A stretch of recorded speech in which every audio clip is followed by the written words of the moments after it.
Darbdaviai ir profsąjungos susitarė, kad nuo Liepos 1 reikia didinti minimalią algą iki 900 litų.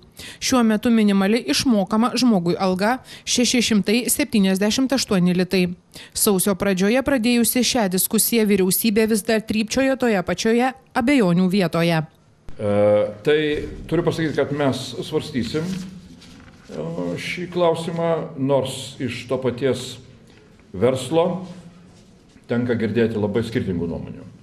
Tai dalis įvairių verslo asociacijų, kurios priklauso trišaliai tarybai, jos lyg ir pasisako už tai, kad būtų didinama, tačiau yra visa eilė kitų verslo asociacijų, kurios, tame tarpe ir tokių, kurios pakankamai stiprios, bet skundžiasi, kad jos nėra įtraukiamos į trišalę tarybą.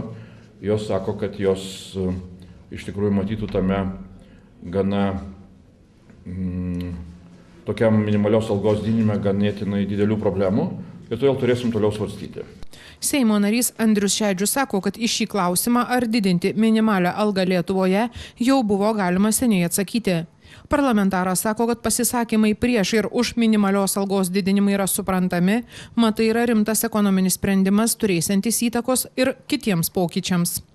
Susidurėm su kita problema, tai yra privačiajame sektorėje, kad daugelis įmonių teigia, tiesiog bus priverstos atleisti žmonės iš darbo arba bankrutuoti, jeigu bus keliamas minimalus atlyginimas. Tai vienas iš variantų mano buvo pasiūlytas vyriausybei tiesiog diferencijuoti viešai ir privatų sektorių ir minimalaus atlyginimo dydžio nustatymą. Toks modelis yra Vokietijoje ir manau, pagal tokį modelį galėtų puikiai tvarkytis Lietuvoje, sprendimus priimti tiek vyriausybė su trišalės tarybos pritarimu, taip kaip yra numatyta pagal Lietuvos Respublikos įstatymus. Gyventojų nuomonė minimalią algą didinti reikėjo jau senokai. Tai aišku, senai jau reikėjo. Viskas pabrango, ne tik tai šildymas. Pažiūrėkit parduotuvėje, kas dedasi. 1000 turi būti ne mažiau. Rankas. Kitaip žmogus bus jau degradavęs. Ar jis pensininkas, ar jis dirbantis, žmogus turi gauti minimumą 1000 rankas. Kitaip neišgyvena. Kas bus, jisai nesiprausas, nenusipirks nei miltelių, kokių, nei dantų bevalys nieko, nei laikraštį nenusipirks. Seimo narys Andrius Šedžius sako, kad dirbantieji yra teisūs, mat minimali alga artėja prie namų ūkiuose ekonomiškai nepateisinamos ribos.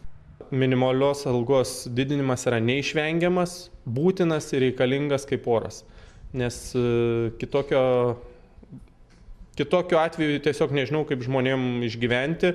Puikiai matome, kokios yra šokiruojančios sąskaitos už šilumą, reiškia ir kuro kainos taip pat padarys savo ir prekes reikia atvežti, reikia pagaminti, reikia žmonėm atvažiuoti į darbą, viskas brangsta ir tiesiog jau nebelieka kitos galimybės žmonėm tiesiog ne tai, kad